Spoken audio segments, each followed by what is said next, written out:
ಸ್ವಾಮಿ ದೇವಸ್ಥಾನದಲ್ಲಿ ಇವತ್ತಿನ ಬ್ರಹ್ಮರಥೋತ್ಸವವನ್ನು ಏರ್ಪಡಿಸಲಾಗಿದೆ. ಜ್ಯೇಷ್ಠಾಪತಿ ಸಮೇತ ಶನೇಶ್ವರ ಸ್ವಾಮಿ ದೇವರನ್ನು ಬ್ರಹ್ಮರಥೋತ್ಸವದಲ್ಲಿ ಕೂಡಿಸಿ ಮೆರವಣಿಗೆಯನ್ನು ಮಾಡಲಾಗುತ್ತದೆ.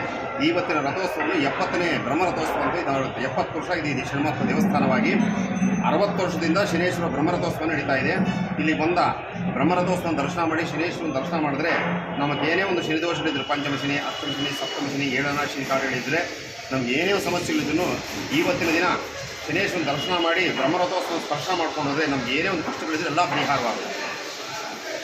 ಭಕ್ತಾದಿಗಳಲ್ಲಿ ಇವಾಗ ಏನಾದರೂ ಪಾವಗಡ ಶನೇಶ್ವರ ಸ್ವಾಮಿ ದೇವಸ್ಥಾನದಲ್ಲಿ ಸ್ವರ್ಣ ಮಂಟಪ ಅಂತೇಳಿ ಸ್ವರ್ಣ ದೇವಸ್ಥಾನವನ್ನು ಮಾಡ್ತಾ ಇದ್ದಾರೆ. ಭಕ್ತಾದಿಗಳು ಯಥಾಶಕ್ತಿವಾಗಿ 8,500 ರೂಪಾಯಿ 1 ಗ್ರಾಮ್ ಬಂಗಾರ ಇಲ್ವಾ 8,500 ರೂಪಾಯಿ ದುಡ್ಡು ಆಗಿಬಿಟ್ರೆ ಅವರ ಹೆಸರಲ್ಲಿ ಒಂದು ಬಂಗಾರದ ರೇಖೆ 1 ಗ್ರಾಮ್ ಬಂಗಾರದ ರೇಖನ್ನು ದೇವರಿಗೆ ಅಳವಡಿಸಲಾಗುತ್ತದೆ. ಆ ಯಥಾಶಕ್ತಿಯಾಗಿ ಅವರು ಎಷ್ಟು ಯಥಾಶಕ್ತಿ ಅವ್ರಿಗೆ ಏನು ತೋರಿಸಿದ್ರೆ ಅಷ್ಟು ಬಂಗಾರವಾಗಲಿ ಅನುಭವವಾಗಲಿ ಕೊಟ್ಟು ದೇವರಿಗೆ ಪಾತ್ರರಾಗಬೇಕಾಗಿ ಪ್ರಾರ್ಥನೆ.